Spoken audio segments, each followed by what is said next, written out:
Nik uste kirolak dakan balorerik handiena errespetua dela, eta lehenengo legea behar dula gainera, eta errespetua taldekiko, errespetua entrenatzaiekiko, errespetua arerioakiko, eta, zure buruarekiko ere bai, ezta?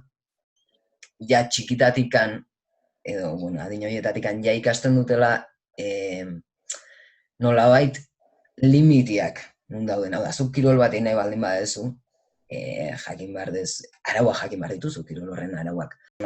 Kirolian dabien persona batek disiplina bat dara maki, eta dedikazio bat.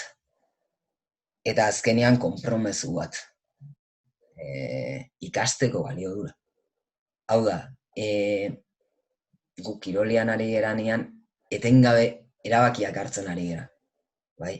Hau da, errazten du erabakiak hartzeko prozesuan, eta ondorioz ikasteko prozesuan.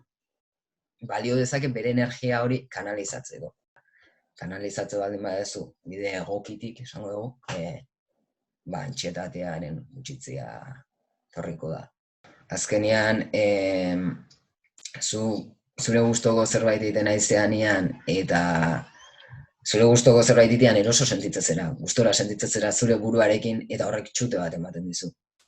Eta hori ikusiko da islatua bizitzako beste zenbait esparrutan. Zer esanik ez sozialki ez da. Sozialki dazkan onurak jende berri ezagutzen dezulako. Eta jende berri ezagutzia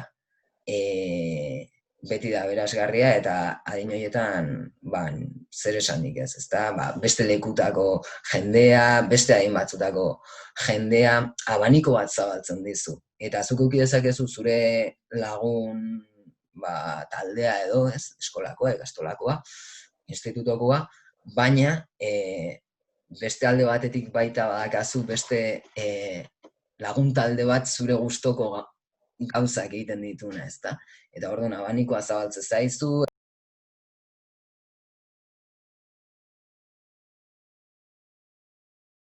Karo, kontua da zergatik uzten duten. Ez? Igual da aurretik azaldu detena, ez? Ez dutelako ikusten eurei gustatzen zaien edo betetzen dituzten kirolak daudenik, edo orduan nik esango nieke arakatzeko, pixka bat, eta ikusteko kirol mundua oso zabala dela, ez?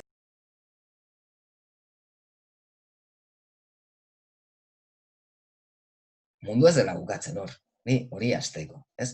Eta kirolak zentzua baldin badauka, eta hemen gatoz hasierara, da gozatzeko tresna bat delako. Osea, ezin dugu ahaztu hori. Gauza bat da, aldan gehien aitea, eta, dene gustatzen zaigu irabaztea, dene gustatzen zaigu alden urrutiena heltzea, nik hori ulertzen dut. Baina ez ezagun ahaztu, helburu nagusia gozatzea dela.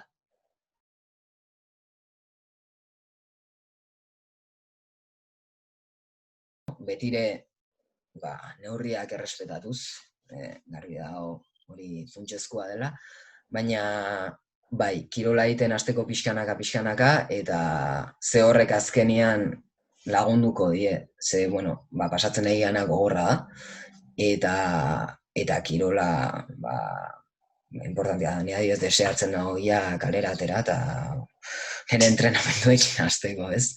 Beraz, bai, lagunduko diela, eta zentzu guztietan, bai fisikoki, eta batez ere mentalki. Ze 2 hilabete etxean sartuta egotia oso gogorra da, eta adin horietan gehiago, esango dutenik. Eta orduan,